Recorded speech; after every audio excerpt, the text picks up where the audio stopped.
how it is.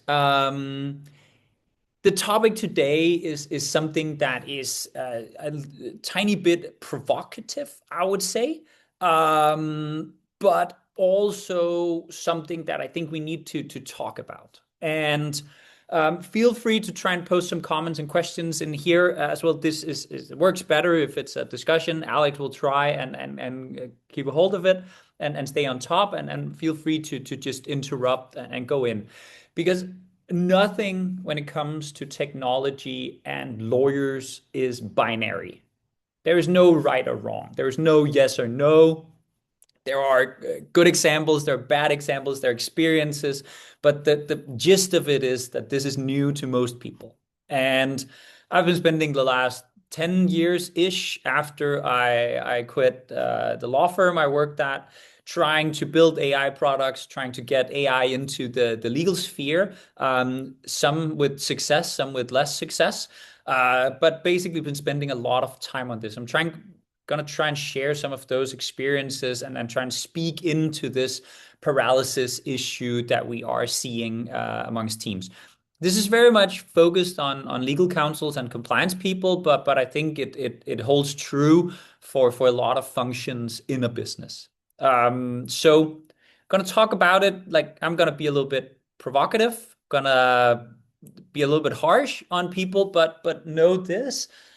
As I said, it's not binary. It's not, I'm not here to shame anyone. I'm here to encourage a discussion. And the only way to have discussions is by having opposing opinions or maybe challenging opinions. And those opinions are something I'm going to try and challenge today. And obviously, at Future Law, we're going to talk a lot more about this. I have the pleasure of being on stage a couple of times, and basically looking very much forward to having this conversation that I have both with students at the university, but also in law firms and in-house teams that we're dealing with on an everyday basis in legal techno. So, breaking the AI paralysis sounds very, very nice, but what is it actually, and what do we want to do?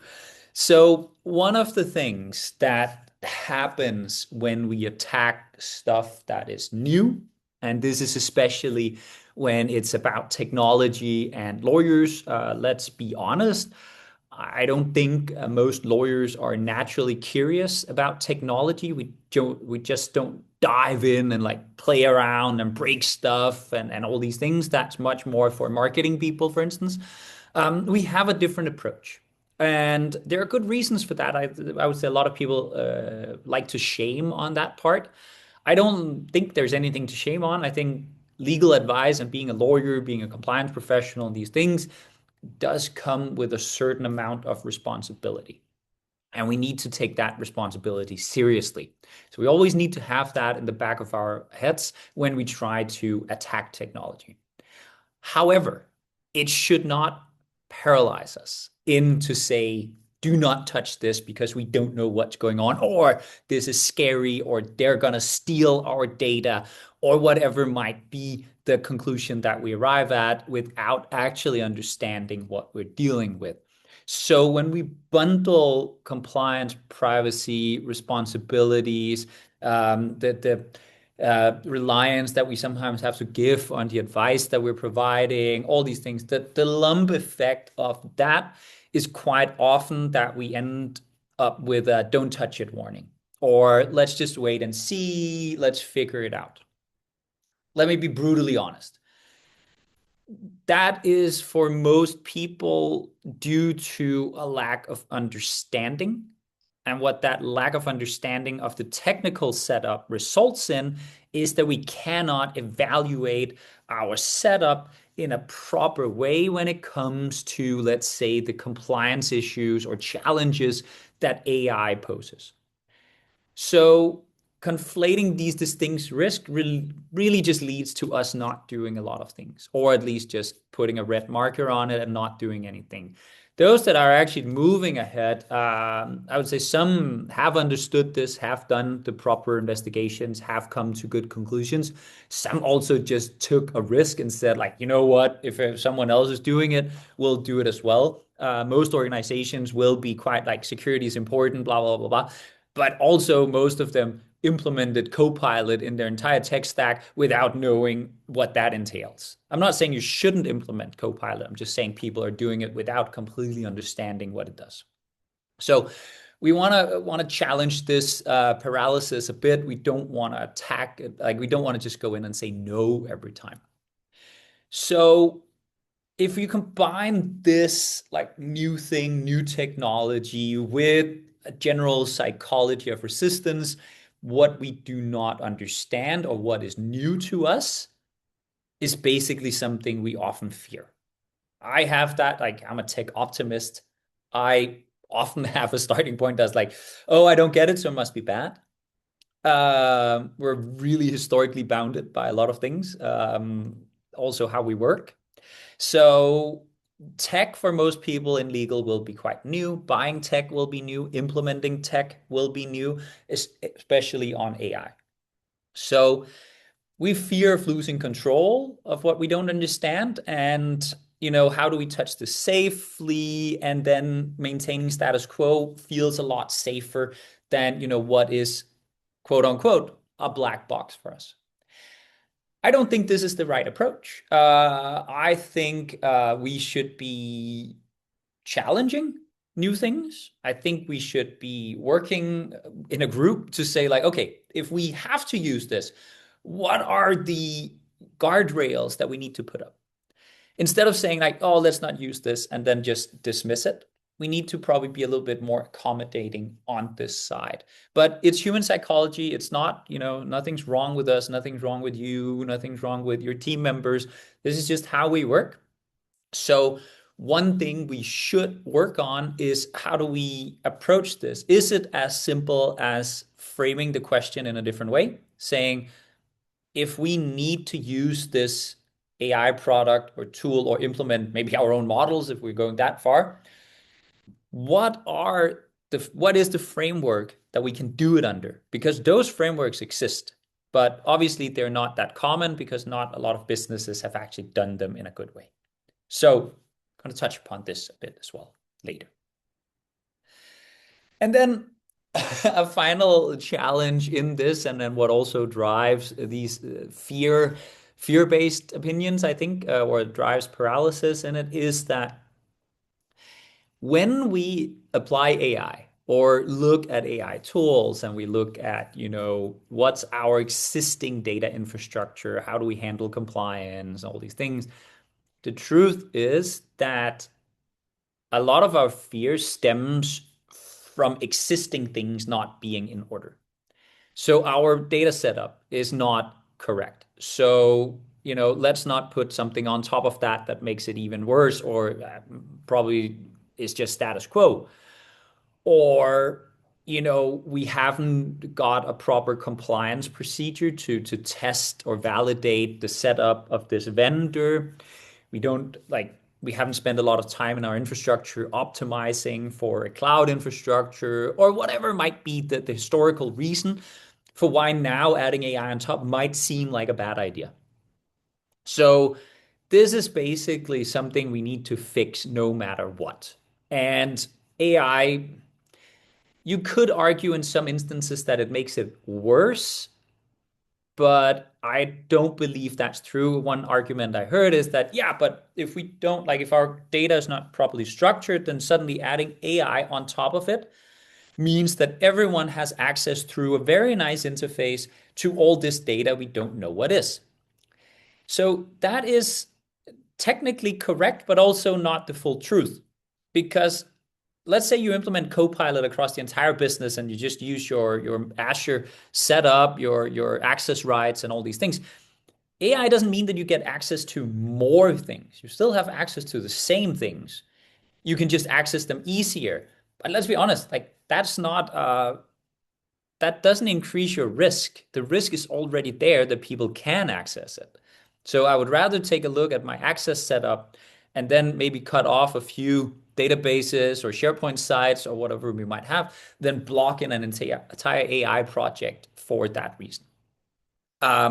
So this is about data infrastructure, it's about quality control, and last but not least, it's about taking responsibility for the existing setup and figuring out how do we solve what is already wrong if we want to, utilize AI the best possible way. But I don't think it's an end all be all reason to not do AI projects. I think that is more fear based and it's irrational in most cases. And we need to talk about that part in a better way than just saying, nope, can't do because this is not in order.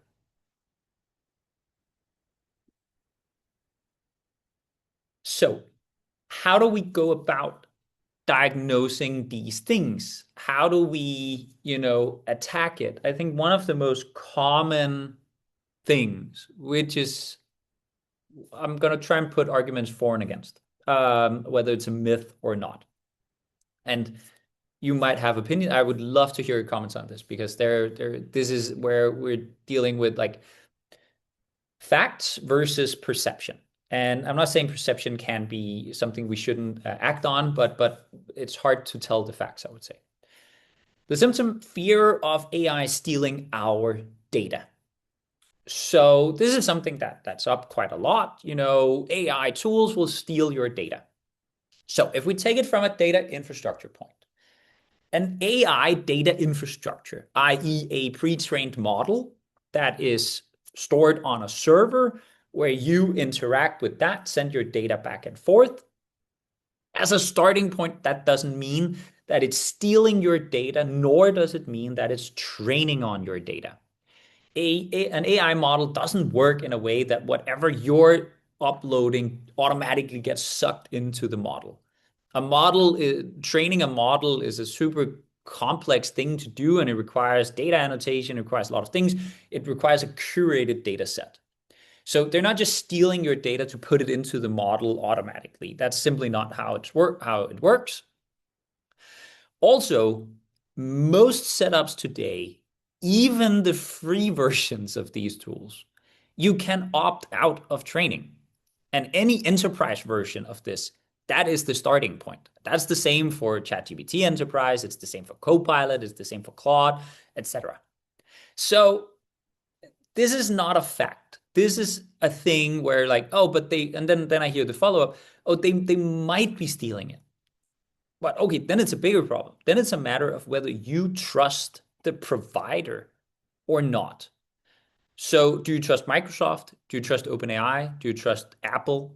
Who do you trust in this game? And why is it that AI providers are less trustworthy than, let's say, Apple? Apple just had a case, was it last year or the year before, that it did turn out with what we all knew, that they were recording your voice, even though you weren't using Siri or anything else, to then sell that data to ads so that if you talk about, whatever Pantene Pro V shampoo and your phone is nearby, like 2 hours pass and you'll see a shampoo commercial. That's a lack of trust. And I don't trust Apple any more than I trust the others. But at some point we're using the tools, so we have to do that. I don't know if AI models are stealing your data. My assumption would be no, because that would send them out of business if anyone found out. But it's a religious opinion. I I wouldn't put too much in that. So then the next one, that's our own internal data security. And that's what I mentioned before, like who has access to what. This is an existing problem in many organizations that is surfaced once in a while. AI doesn't make it worse, doesn't make it better, in my opinion. The risk is still there. You can't, if there are regulators coming by, let's say it's personal data, for instance, regulators coming by and they're like, oh, you have AI access to this data is not worse than someone just having real access to that data. So I don't necessarily want to put too much in it. It's a discussion to have whether you have a good data set up, because obviously you should be focusing on fixing it before you do a lot of complicated things. But the issue is kind of the same before and after AI. And then the final thing, understanding an AI infrastructure or understanding a data infrastructure in that regard is becoming more and more crucial. Lawyers do not have anything on this while studying at any uni almost. Maybe it's there a few classes here and there, but it's still very sporadic.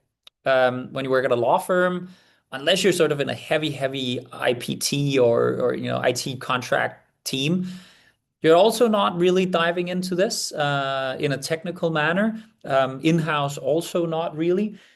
Those that are doing it are those that have a natural curiosity around it, which is not the majority. I think if you're working with AI in one way or the other as a counsel, so legal compliance, etc., you need to put in a bit of effort in understanding what a data infrastructure entails, like in hardware and software, because otherwise it will be hard for you to evaluate the real risk of implementing anything. This is not just relevant to AI, it could also be any other software. AI is just a good excuse, I would say, to get on top of it because this just, the amount of tools that people want to test out in organizations are immense. And we're going to be asked these questions because that is still our role. We get asked questions about compliance, legal, etc. So we need to be able to answer them better than we don't understand it. So we cannot say anything. We need to take action for our own education and educate ourselves a bit on this so that we can distinguish between what is a real risk and what is an imagined risk. Always a good question to ask yourself, am I, imagining this risk? Is it fear-based? Is it because I don't understand it? Is it because the issue is already there? Or is it actually a real risk? Because obviously, I don't want to sound like an idiot. There are risks about using AI and any other technology, and we should understand those risks as well. But they're much more related to bias, hallucinations than they are to data infrastructure. So when we look at these things, AI has tremendous potential in doing work on our behalf or doing a workflow. And obviously there are things in, for instance, the EU AI Act, and there will be other acts saying something like similar. There's also something in the GDPR about automated decision making. There's something about using AI in like if you're doing job recruiting and it's only AI that does the final decision making, that's not allowed. Obviously, that there are some things that we cannot do, but let's park them for now. They are a minority of the things that we can do with AI. So if you're a compliance professional, you have all of those under control, obviously. Let's look at everything else. Everything else is ripe for some sort of involvement with automation, AI, or other technologies. But when it comes to AI specifically, one of the questions we should be asking ourselves is who is responsible? Who is the driving force behind this flow, the decision, the evaluation, the analysis, whatever it is? At the end of the day, the easy answer is that whoever puts something in action is responsible for the actions. It acts like an agent. There was a case in the beginning of the ChatGPT era here a couple of years ago with what is it, Air Canada that had a chatbot on their website. It sort of gave some instructions about a reimbursement policy that didn't exist. And I don't know why, but Air Canada chose to take that to court and say like, "Hey, we're not bound, but by what our AI chatbot says." I would say if you've just done what a month of sort of agent relevant classes in uni, then you would know that anything that acts on your behalf is also binding upon you. And obviously, the court came with the same response. So obviously, AI agents and any AI that acts on your behalf is your responsibility. So how do we set ourselves up for success in this? Because are we always a human in the loop, on the loop? There are different terminations of that. To me, it's just a matter of who set it up, who's running it, who's operating it, and is there a need for human oversight manually at one point or the other? Human oversight is a big discussion. Some will argue that in any AI flow, there needs to be human oversight. Others will argue that that's not feasible and that will block the development of a lot of these processes. I'm more on number two, surprisingly, because there are stuff that is so simple that we don't need to be on the loop or in the loop. My best example is if you have cars today, not talking self-driving cars, just a regular car with a little bit of technology, then there is no cable between your brake pedal and the brakes. No cable whatsoever. It used to be. But that's because it's run by software today. So there are different things like your ABS will start to detect, are the wheels blocking? If you're about to crash, some cars will have systems that, speed up one wheel, brake on the other wheel to counter the crash. Super smart technologies. Imagine what would happen if we needed a human in the loop then. Like, obviously, that would be super weird, right? You'd have a human sitting in your car trying to detect when you're about to crash. It doesn't work. And obviously, AI is not a car that's about to crash, but the example is nonetheless relevant. At some point in time, certain technologies become so good at certain tasks that they are better than humans. And and we're going to talk about the accuracy level that we are demanding from AI, but this is an important topic to touch upon. So, in this case, if we conclude like AI doesn't remove responsibility from us, we still need to take responsibility. Then at the end of the day, it's about how much do we trust it to perform this task in a proper way. And that should be your evaluation framework when you set up a process involving AI. How much do you need to be involved? When you do your governance setup, make sure that it's clear who decides this, which group or one single individual, and what's their judgment call in this. And then remember to configure your AI tools to account for those judgment calls. You can easily tell an AI to always ask for human advice if certain thresholds are met. It's a very easy way to make sure, let's say you have a contract review AI tool and you're doing a lot of small contracts that have very low value per contract. So like human involvement is not really valuable. So it's just an AI tool that reviews those. But then you have certain contracts that have a higher value that are more important for the business. Obvious choice, you spend time on the more valuable ones. You can easily bake that into an AI tool that those with a higher value get sent to it can do the first review and then you can do the review afterwards. So it's not that is really not rocket science and something we should be thinking into our process in this case. And then about the human correctness part. We have never, ever, ever, ever, ever said that human beings need to be 100% correct. I know that we like to think so, or at least, when you're a junior associate at a law firm, you feel like that's the case. Then you get some experience and you figure out, honestly, there are still many mistakes being made, even by the best lawyers and professionals out there. So there are typos, there are clauses that doesn't stick together anymore. There is a lack of synthesis throughout the document. There are all these things that is not 100% correct. But we have a tendency to apply the 100% correctness stamp on AI. We're expecting that. And that's wrong because anything, and especially when we're dealing with large language models, which is obviously a subset within AI, but that is like majority of everything or anything people talk about, that is what we're talking about here. A language model, because it's a probability model, will rarely be 100% correct. It will also not be 100% the same every time. We have to deal with that. It's an unworkable standard. It's not going to work if we put that 100% label on it. Also, how much of the legal work you're doing, I would ask myself. Basically, how much of the work you're doing has a 100% correct answer? Let's say you're asked to analyze a limitation of liability clause, come up with a mitigating proposal.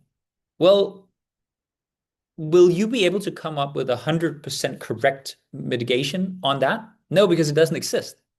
There will be two or more parties negotiating. So obviously there's no truth on what this is. There are only positions. And AI will take a position. Now it's up to you to figure out how to train or instruct these tools to be as close to the positions that you want. That's your role in this. AI is just an extension of you, not a replacement. So get over the 100% correctness stamp or requirement. Be a bit more sophisticated. Be a bit more sophisticated of what is the task that it's going to solve. Is it a binary yes no thing, or is it something where it's analyzing some content and tries to come up with an interpretation of it? So basically here we need to, and I think part of this is also due to the fear-based approach. So if we're not like, if we're fearing it a little bit, if we're not fully understanding it, then it's easier to say, you know what, I saw it made a mistake, so we're not going to be able to use it for anything. That's simply not a good way to go about it. I think in most businesses today, management will have a pretty big expectation for everyone in the company to explore how they can use AI to become more efficient or provide better quality or stuff like that. Legal is not exempt from that, on the contrary. So we need to keep an open mindset towards this. And then obviously some things are not solved with AI, but you cannot say that comfortably unless you've done your homework. So when we talk about this human standard, how can we bake it in? So obviously, as I said, human drafted documents never been 100% correct. We manage humans' mistakes quite easily. Someone reviews it, they go through it, and then they correct it. I don't see how AI doing the first draft in this case is any different. And just like that, like if you're dealing with small, lower risk deals or contracts or whatever, a junior associate will have more autonomy to send out stuff, even though they're probably not correct all the time. The same with AI. Use the same types of benchmark. I don't think we should replace junior associates with AI. I think they should be doing different work, but we can apply the same thinking. What is the risk associated with this? And at the end of the day, anything is an evaluation of whether the investment is worth the outcome and whether the risk is manageable. It doesn't matter if it's a business decision involving AI or if it's a business decision on a new industry you want to go into, anything else. It's the same concept, and you should be looking at it in this case. So how do we reframe it? Well, how do we manage the errors? How do we act as the one that provides judgment on the important stuff? How do we make sure it's as close to what we want as possible? Those are the questions you need to be asking yourself. And then obviously set the bar a bit lower than 100. So if we buy into the fact that we should be evaluating AI, so far it's a lot about like what's the blockers for even evaluating it. I'm not saying that we should use it for everything. So we should evaluate it in a proper way. A lot of businesses will obviously be talking about ROI, return on investment. So what do you get back from investing in this? So your tool will be $3,000. What do I get back? The easiest way to do for lawyers, I think this comes back from the billable hour perhaps a bit, is to say, okay, what's the time saving? We can save time, so let's calculate that. I don't think that is the best metric when it comes to legal work. I also don't think it's the best metric in most sort of knowledge worker jobs in general. But let's keep it for legal and compliance for now. Chasing time savings is something that makes a lot of people anxious because less time for something that is done the same way is just going to make that work bad. Or at least you'll not feel certain that you covered the entire thing, or you don't trust it completely, or whatever. If you add AI into that equation, I don't think AI changes much on that. So it's easy to do the time saving calculation. Now it takes 30 minutes to do an NDA instead of 1 hour. Okay, fine, half. The thing is, you're still going to have the same employee in most cases. So the math doesn't always add up. But, you might be able to do other value adding tasks. I think faster might threaten sort of a lawyer's capability to deliver quality in this case. And I don't think speed should be the goal itself. So what should it be? Well, in my view, AI should be increasing the quality of your work. Let's say you're reviewing a contract. Normally, you would review it, you would look up some precedents, perhaps, you would look at stuff, you would start typing, marking it up, etc. Adding an AI tool into that equation that has your templates, that has your policy, that knows from your instruction what you want, that reads a document super fast, doesn't get tired, all of these things, is just an extremely powerful extension of you. It can easily make changes throughout an entire document or review something, summarize something, explaining it in a different way, making compromises on language, etc. But obviously will be instructed by you and with you. So what it could do, as opposed to what we're doing right now in the review, is that when you add AI that sort of knows your policies, etc., is that could actually provide more consistency. It could provide more structure, and the reviewability of the document becomes more true to the business you're working for. It's not just an individual review. It's also a tool that is made for you or adjusted to you, you could say. That should, in most cases, increase the quality of the review that you're doing. So if we adopt them in a way that makes us better, not just faster, we increase the quality of the work. And in most instances, if we are better or have better quality, are more experienced in this review, our capacity increases. There's a big difference between me as a first-year associate reviewing, let's say, a contract in a due diligence process, and me doing it as a third-year associate. Just the small gap there, like I have, then suddenly I have 3 years of experience, and I can do this review a lot better. I can probably also do it faster. But the reason I'm doing it faster is not because I trained on doing it fast. It's because I increased my capacity to actually do the review. The quality is much higher and I can do it better and faster. It's a byproduct. You should look at AI the same way. Don't go chasing time savings immediately. Chase quality improvements. Chase stuff that you might not be doing or you're rushing it through because you don't have time to do. We're all bottlenecks, most likely. So focus on the quality improvement and the capacity increases. It's pretty certain that that's what's going to happen on most of the things you do.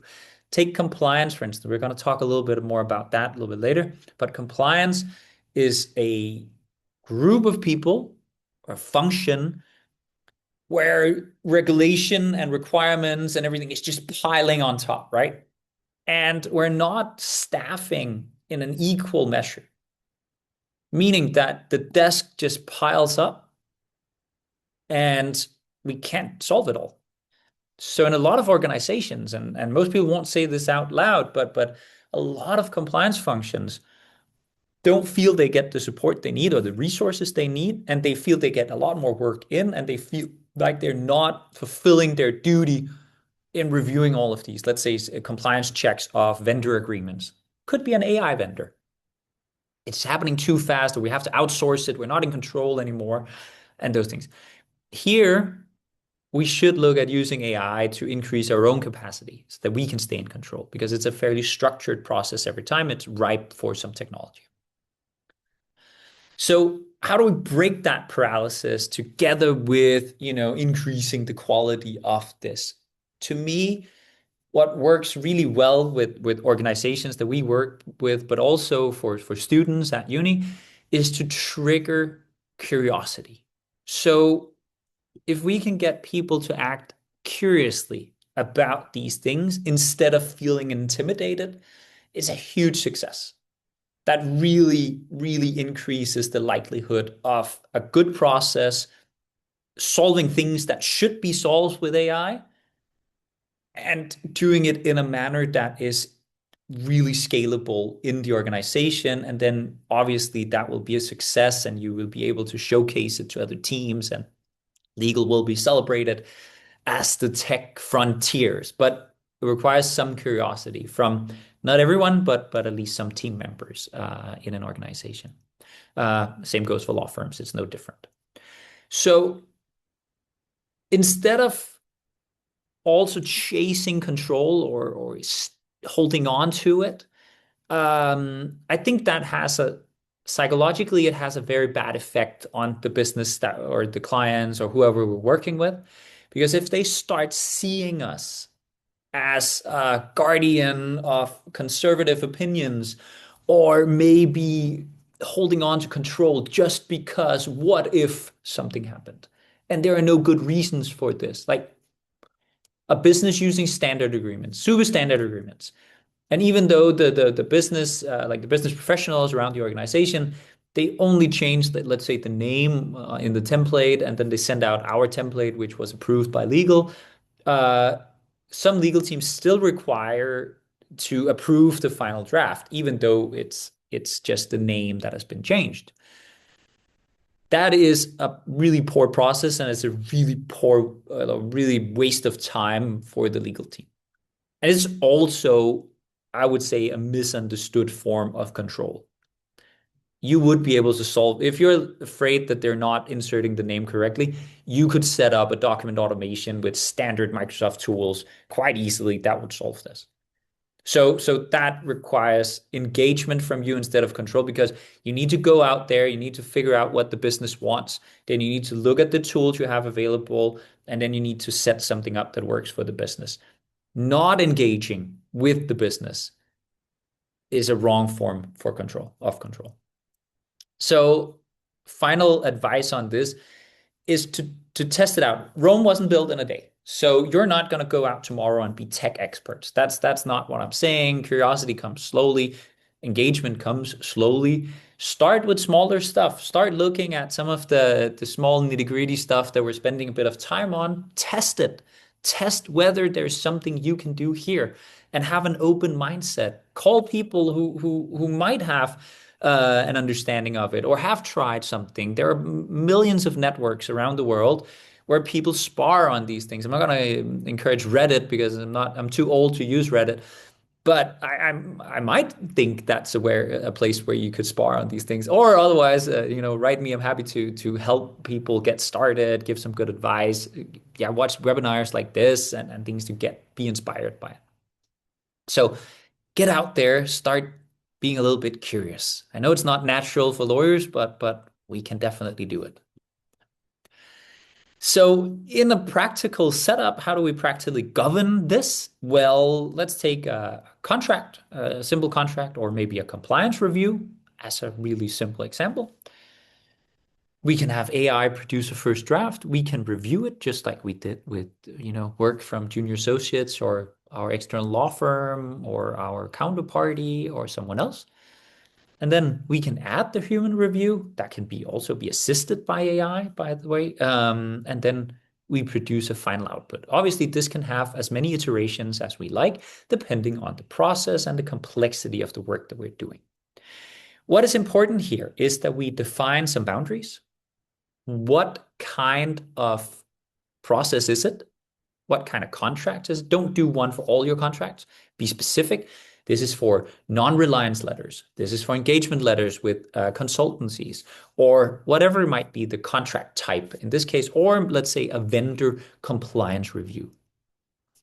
Set the guardrails. This is what we're doing. And then start adding your policies. And if you don't have policies, now is the time to build them. Adopt them into a tool. You can do this in whatever simple, like doesn't have to be rocket science, legal tech, $350 a month kind of tool.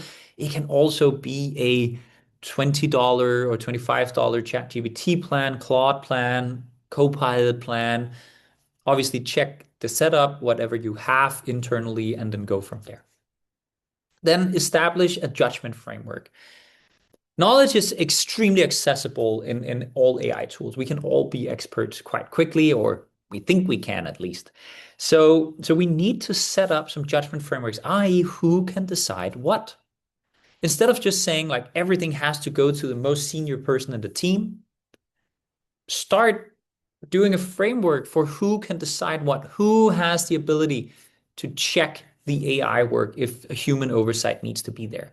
Is it a junior person, senior person, mid person? Who is it who can do this? Is it a business professional actually?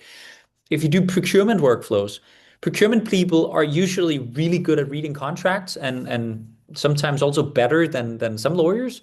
They don't need a full legal review by a lawyer. They need a common sense legal review to support them in what they probably already think. AI is quite ripe for that. And the human review here doesn't have to be the legal counsel. It can be the business professional, in this case, the procurement person, because they can also spot things that are wrong. And then learn the tech that you're engaging with. That's where I mean that you should be spending a little bit of due diligence time on understanding a data infrastructure, understanding AI infrastructure. What does it mean when you implement a Chrome plugin, whatever, for something, and it can read all your documents that you open up in a browser or all the pages that you visit? What does that mean for your data? You need to understand that. And then actually, like I think what I want to encourage here, and again, I'm a tech optimist, but I'm not a hopeful idiot. I know that this is change is difficult. I know that we start small. I know that most organizations are doing something, but when we look under the hood, it's quite simple and it doesn't move the business that much. Compliance is quite ripe for AI. In many cases, I'm not talking about replacing the compliance team at all. I'm talking about increasing capacity of the compliance function because we will just have more and more and more regulations coming out from the EU, from states in the US, and then federal. South America is also starting to come up with things. APAC will also be coming up with things. This landscape is extremely complicated and it's really time consuming to navigate it. But most compliance teams will not be given the resources to hire in an equal amount to the amount of regulation. So we need to do something to increase the capacity. And I would say most AI tools here can do maybe steps in the process or a full process, depending on the tool, especially when it comes to reviewing the data setup of a vendor, when it comes to like categorizing the risk, when it comes to mapping out what kind of agreements do we need to have in place with these? Do they need to be certified with certain certifications? All of these checks can be done by an AI tool in less than a minute. It takes us pretty good amount of time to review all those documents. And that should be your first draft compliance review in most compliance processes that you're looking on. And then obviously we can also use it to review answers to questionnaires. We can also use it to respond to compliance questionnaires. So if you're sitting on the selling side, selling a product to someone, you might receive a questionnaire from their compliance team or security team with a lot of questions. Do we have XYZ? These are standard questions, and a Copilot out of the box or ChatGPT or something can solve that task quite easily if you just upload a few examples of what you have responded previously. And then we can use it to monitor different actions going on. So the technical, but just know that if you are able to extract certain data points, we can use these tools to monitor and like signals or trends or others that are relevant for, let's say you are in financial regulation or financial industry. There's a lot of regulation covering you where you need to be more compliant or more diligent about these things. This is where you should be looking at it. And then obviously we are moving towards agents. It's a big topic, like it will do stuff on your behalf. It's still early stages, so don't like hit yourself in the head if you're not doing a lot of things here, but it will come and you need to understand what that entails when your business is asking you whether they can use AI agents for a task. This is an education point. So, all in all, fix your data. It's not an AI problem, but honestly, it will make you feel better. This is a good reason to do it, or shut off access to certain things. Drop the 100% benchmark. It's not going to work for you. And last but not least, focus on quality and not time savings in this. And hopefully, we can get a few more people out of our AI paralysis. I know it's provocative, but again, we need to start discussions on this in order for us to be better when dealing with AI as a legal professional or compliance professional. So that's it. Future Law is around the corner. It's in May. It's in Tallinn, beautiful city. I'm going there and looking very much forward to it. You have my contact details here as well. Feel free to write me an email if you have any questions or anything else. But other than that, I just wish you a very lovely day. And yeah, feel free to shoot any questions my way or tell me I'm an idiot or I'm too optimistic or anything else. I can handle it all. Probably seen and heard it before. So let's take it from there. Alexander, just really quickly before you leave, do you have to run No, no, right I'm now, good. or do you have a couple of minutes? I'm not sure whether you saw the questions that people have submitted on LinkedIn, but there are a couple. No. Oh, nice. So Then Ines Curtius is saying, I question if AI creates not new risks, as not well-curated data and potentially not trained users may not be able to judge the AI result properly. So this is a comment. Is there anything you would like to yeah, reply to so that? so I agree with the notion that an AI imposes new risks, but this is no matter if it's on your data or structured data, unstructured data. AI hallucinates. It's part of the product. Otherwise, they wouldn't be able to do what they do. So one of the key skills, and also something we teach quite a lot, is how to use critical thinking when using AI products. That's part of the education that we need to do because that is a new risk and it's a different risk than we've been handling before. Awesome. Thank you. And the next question, oh, that's from Ines again. Okay, so I guess as you were doing the presentation, she was commenting or coming up with questions. Yeah, that's nice. That's great. So she's saying, well, if the AI tool providers are open about what is happening with data, e.g., for training, and that is well explained, that is fine. But the problem is that AI providers are also typically not very open about it. I've seen T's and C's of AI tool providers that you are being asked to pay if you do not want your data being used as training data. What do you think about that approach? I think that's an approach that they had very much in the beginning, and we saw that quite a lot. I think that was the price to pay for using those tools. We have fortunately moved away from that from most providers. So I agree that their TNCs are not completely transparent on this, but it's becoming a lot better. And if you take someone like Microsoft, who's obviously like most businesses in the world have some sort of Microsoft setup, they are now guaranteeing the data infrastructure. So we are moving in a different way for this. And I think it was sort of that was the startup mindset in the beginning with OpenAI, Anthropic, etc. This is very different. And if you are on their enterprise plans, which I think most businesses should be, this is solved directly with them. And they are willing to handle these things now. Awesome. Thank you very much. Let's see. Okay, no more questions from here. I did have a couple of questions. I worry that you already covered them in your presentation. Let's see. Maybe there's two. Um, so the junior lawyer paradox question. We're moving so fast to automate the grunt work. Are we inadvertently destroying the training ground for the next generation? And how do we ensure junior lawyers still develop the legal muscle to spot an AI hallucination if they never did the manual research themselves?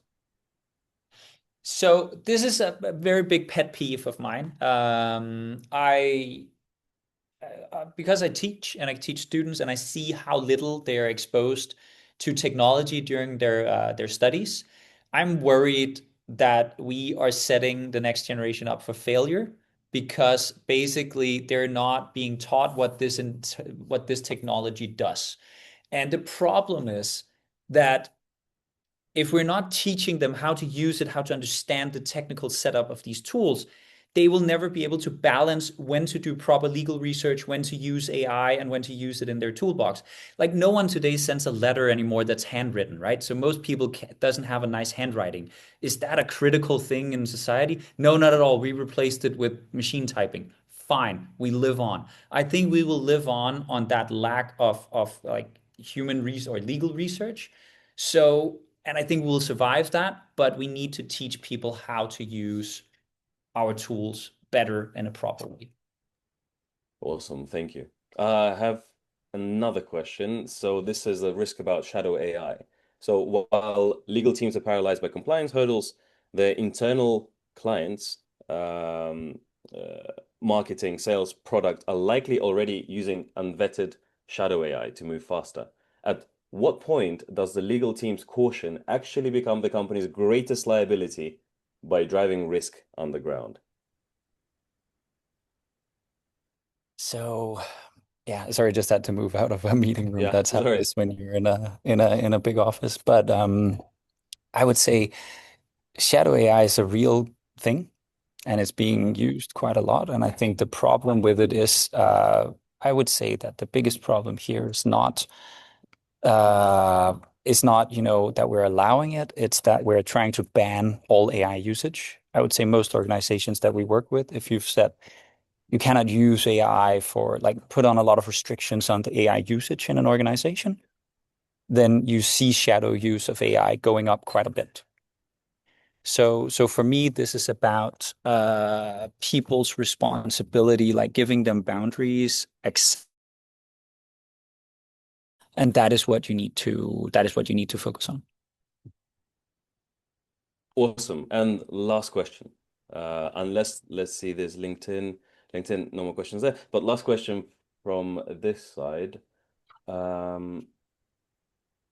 The results of inaction. So you've talked about the risks of using AI, but what is the quantifiable risk of staying stagnant, right? In 2026, if our competitors are resolving disputes 50% faster, at what point does our caution or over cautiousness, officially cross the line into professional malpractice? So I was if I put on my like super tech optimistic hat here, I think a lot of people will will like businesses like who's on top of what in what industry will change quite a bit. Let's say you're in biotech and you like biotech have been using AI for some years to try to model. It's super expensive to test a drug whether it works against like a certain disease. Like you have to test specifically for that. It's going to cost you an insane amount of money, and it's been one of the biggest blockers to actually develop new medicines. Right? There needs to be a financial incentive. With AI, you can model that quite a bit. Why am I using that as an example? Well, because if you can test a new drug towards a disease for $1 million as opposed to $50 million, then the company that can do it for 1 million will be able to do 50 drug tests for the one the others can do. That will undoubtedly make them a much better business in the long run. And we will see the same in the legal space. Those who figure out how to increase their capacity with AI tools will be able to handle matters better and more efficient, including in a company. I think like if we have to remember that if you're in a management of a company somewhere and you're looking at the industry in general and you say, oh, I hear all these things about AI, then like they don't care about the 100% benchmark. They don't care about small, like maybe, it misses a compliance issue once in a while, or maybe it misinterprets a contract. If the risk is less than a percentage, you know what, then let's just do it. They don't care about that. It's much more, what's the risk? What's the outcome? And then you make a business decision. I think lawyers are catching on to that at the moment, but it is a issue. It is an issue out there. Awesome. Thank you so much. We'll end it there. You said we are a little bit over the time. Thank you so much, Alexander, for those insights. And for everyone watching, this is just a preview of the conversations we'll be having in May. So we hope to see you at Future Law, December 14th, 15th in Tallinn. The early birds are still available. Meet Alexander and a lot of great professionals from across the world. Hope to see you soon. And thank you, Alexander. Have an awesome day. And I'm sure we'll meet in May. Thank you, Alex. Yeah, see you in May, and looking forward to seeing maybe some of the participants here as well. So Yeah. have a lovely day. Okay, take care. Bye bye. Bye.